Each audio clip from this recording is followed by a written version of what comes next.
Assalamualaikum warahmatullahi wabarakatuh. Berjumpa lagi. Hari ini kita akan membahas ringkasan materi untuk persiapan penilaian akhir tahun dan atau penilaian akhir semester 2 Bahasa Indonesia kelas 7. Langsung saja kita bahas teks surat. Nah, ada surat pribadi yang kita bahas. Nah, strukturnya, untuk struktur surat pribadi, yang pertama ada alamat, ya, alamat dan tanggal surat. Kemudian ada salam pembuka, kemudian ada kalimat pembuka paragraf, kemudian isi surat, penutup surat, salam akhir atau penutup, nama dan tanda tangan. Untuk alamat surat dan tanggal biasanya di atas, ya, bebas ini sama surat pribadi.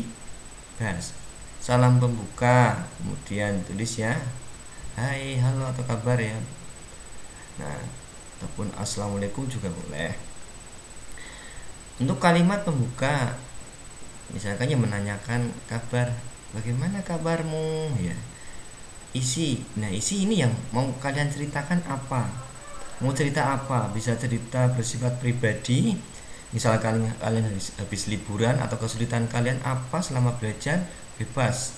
Kemudian penutup surat, ya, penutup, ya, sekian dulu ya, misalkan tuh ada salam akhir atau salam penutup, ya, misalkan tadi assalamualaikum, ya, belakangnya juga assalamualaikum. Nama dan tanda tangan, ini nama penulis pengirimnya, ya, dan tanda tangan pengirimnya. Itu strukturnya. Kemudian, nah ini, surat pribadi adalah bentuk komunikasi interaktif antara orang pertama, pengirim, dan orang kedua. Nah, orang pertama misalkan menggunakan kata aku, kedua itu kamu.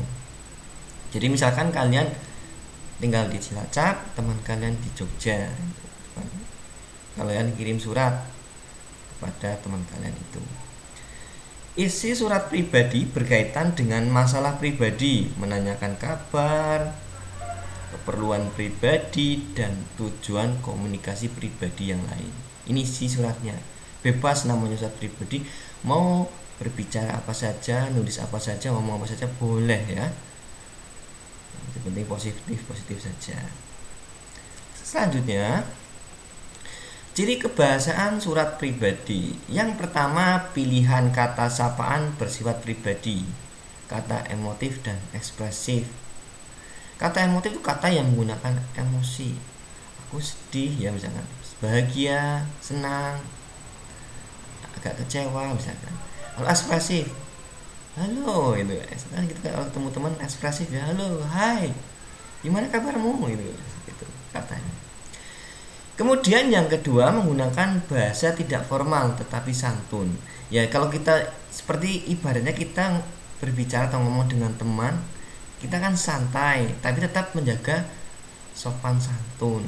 Jangan sampai melukai hati temannya, gitu ya.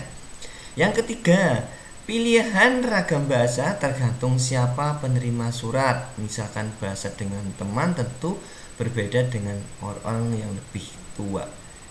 Surat pribadi itu bisa dengan teman, bisa dengan orang tua, ya. Nah, ragam bahasanya dibedakan. Kalau kalian dengan teman, ya, lebih santai. Kalau dengan orang tua tentunya lebih sopan, gunakan bahasanya lebih baik, seperti itu. Yang keempat, menggunakan sapaan seperti orang bercakap-cakap. Sapaannya kamu, bro, dan macam-macam boleh itu, ya. Seperti orang kita sedang ngomong, hai guys, misalnya, ya, bercakap-cakap, ya berarti biasa lah, kamu, aku, saya, gitu, ya, boleh. Kemudian menggunakan kata ganti orang pertama untuk mengirim dengan dan kata ganti orang kedua, ya.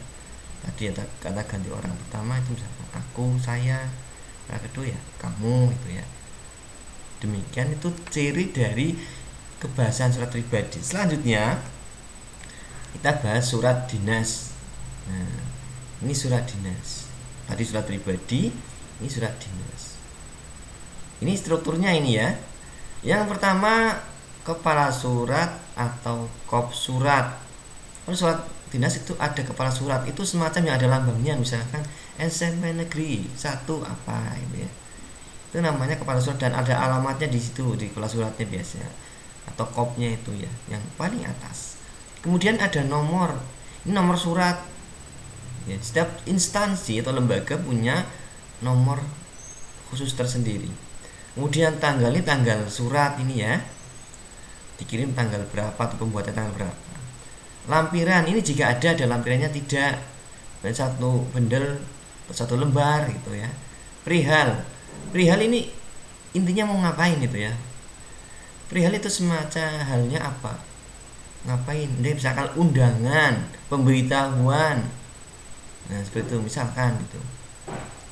Alamat yang dituju, maksudnya alamat yang dikirimi. Tadi misalkan SMP 1 ngirim ke SMP 2. Itu menggunakan alamat tujuh. Salam pembuka. Kita formal ini ya, salam pembuka. Katakan salam dan bahagia. Ataupun assalamualaikum juga tidak.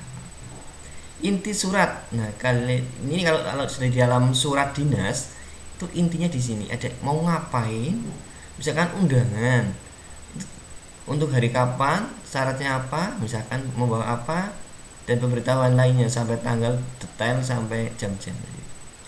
Kemudian paragraf penutup, misalkan atas perhatiannya terima kasih, diucapkan terima kasih.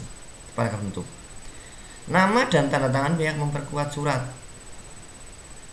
Di surat biasanya surat dinas kan yang tanda tangan tidak cuma satu. Misalkan ada yang membuat surat yang penulis suratnya, misalkan, kemudian yang memperkuat. Biasanya memperkuat itu orang-orang yang terlibat di dalamnya. Bisa orang yang jabatannya lebih tinggi dan semacam itu. Nah, ini surat dinas hanya boleh ditulis oleh sebuah instansi kepada instansi lain atau individu. Jadi antar instansi ke instansi atau instansi ke individu. Nah, kemudian tapi di sini ya, seseorang atas nama individu tidak diperbolehkan menulis surat dinas. Jadi tidak ada surat dinas individu ke yang lain atau ke instansi. Nama surat dinas pasti dari instansi. Oleh sebab itulah pada surat dinas ada kepala surat dan nomor surat. Ini kegunaannya tadi, kepala surat dan nomor surat. Jadi identitas untuk identitas instansinya. Kemudian isi surat dinas berkaitan dengan topik kedinasan. Misalnya undangan rapat, permohonan maaf suatu instansi kepada orang atau instansi perusahaan ya. Lamaran pekerjaan, surat permintaan izin menggunakan tempat dan sebagainya. Isinya macam-macam ini ya di sini ya. Jadi tadi bisa undangan pemberitahuan untuk lamaran pekerjaan, ya pemberitahuan pekerjaan misalkan pembukaan dan macam-macam bukan lamaran pekerjaan. Permohonan izin misalkan SMP 1 mau izin menggunakan gedung aula provinsi misalkan atau aula kabupaten, itu ada surat izin di sini termasuk surat dinas. Nah, ciri kebahasaan surat dinas yang pertama pilihan kata sapaan bersifat formal. Beda dengan tadi kalau yang surat pribadi pilihan katanya bebas, cenderung santai. Kalau ini lebih formal. Contohnya ini ada kata saudara, Anda, bapak, ibu. Tidak mungkin di dalam surat dinas ada menggunakan kamu, lo, gue, ya, bro, itu nggak boleh. Bahasa ragam baku. Nah, tadi kalau surat pribadi bebas bahasanya mau apa ragamnya.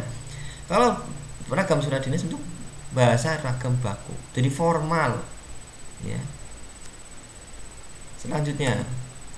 Nah, ini nanti di dalam surat dinas misalkan ada penggunaan kata yang sering digunakan salah dan benarnya itu yang ada kata baku dan tidak baku. Ini contohnya ini kata tidak baku dan bakunya. Enggak, di bakunya tidak dibikin itu dibuat Beli, membeli. Bilang, mengatakan atau berkata. Kemudian merubah, ini sering yang digunakan merubah, padahal yang benar itu mengubah. Kemudian ada mempengaruhi, harusnya memengaruhi, nggak pakai P ya, ini luluh. Resiko, yang baku itu risiko. Kemudian ada izin, harusnya izin pakai Z. Praktek, harusnya praktik. Analisa, jadi analisis bakunya. Diagnosa, diagnosis. Material, harusnya material. Moral, harusnya moral. Karir, harusnya karier pakai E ya. Nah itu untuk teks surat ya. Kemudian kita lanjut ke menjadi pembaca efektif atau kita sering sebut sebagai literasi ya. Langsung saja, unsur buku non fiksi yang dapat dikomentari, namanya literasi. Kita mengulas buku baik itu sisi kelebihan maupun kekurangan. Ini yang bisa dikomentari nih. Bagian cover buku. Wah, misalkan covernya bagus ataupun covernya sayang sekali berbeda dengan isinya, itu kelemahannya misalkan. Jadi ada rincian subbab, anak di dalam bab ada bab subbabnya lagi ya. Kemudian judul buku, ini judulnya kok tidak menarik padahal isinya menarik. Nah itu kekurangan berarti. Misalkan judulnya sudah bagus sesuai dengan isinya dan cukup menarik, nah itu lebih. Isi buku dikomentari, isinya bagaimana, bagus tidak, itu ya. Cara menyajikan isi buku ya, ini lompat-lompat atau bagaimana, bisa komentar atau sudah cukup bagus ini ya. Kemudian ada bahasa yang digunakan di dalam sebuah buku non fiksi, kan ada kita yang ada yang bahasa yang mudah dipahami, ada yang harus muter-muter dulu. Ini kita harus soroti itu juga, bahasanya mudah dipahami sesuai dengan ejaan yang disempurnakan misalkan, atau sesuai dengan puebi itu ya. Sistematikanya ini loncat-loncat tidak, berurutan tidak. Ini bisa dikomentari di sini. Kemudian untuk unsur buku fiksi tadi non fiksi, sekarang fiksi yang dapat dikomentari. Sama ini ya, ada bagian cover. Misalkan ceritanya Pinocchio, kok covernya Doraemon, itu kan salah itu ya. Itu covernya cukup menarik gitu, warnanya cerah gitu ya. Rincian subbab bisa dikomentari. Kemudian ada judul subbab. Nah, tokoh dan penokohan. Ini fiksi, namanya fiksi pasti ada tokoh dan penokohan, kan rekaan tadi. Tokohnya bagaimana, penokohnya bagaimana, dikomentari. Baik itu positif maupun negatif ya. Tema cerita yang diangkat itu apa ya, dikomentari juga. Temanya kurang menarik deh gitu kan. Ya dituangkan dalam buku. Terus bahasa yang digunakan mudah dipahami atau menggunakan bahasa gaul atau bahasanya terlalu formal gitu ya. Kemudian penyajian alur cerita, kita ada alur yang menarik, jalan ceritanya bagaimana, bagus enggak, menarik tidak, atau ada yang loncat ya. Demikian yang dapat Pak Guru sampaikan. Cukup sekian, billahi taufiq wal hidayah. Wassalamualaikum warahmatullahi wabarakatuh. Terima kasih.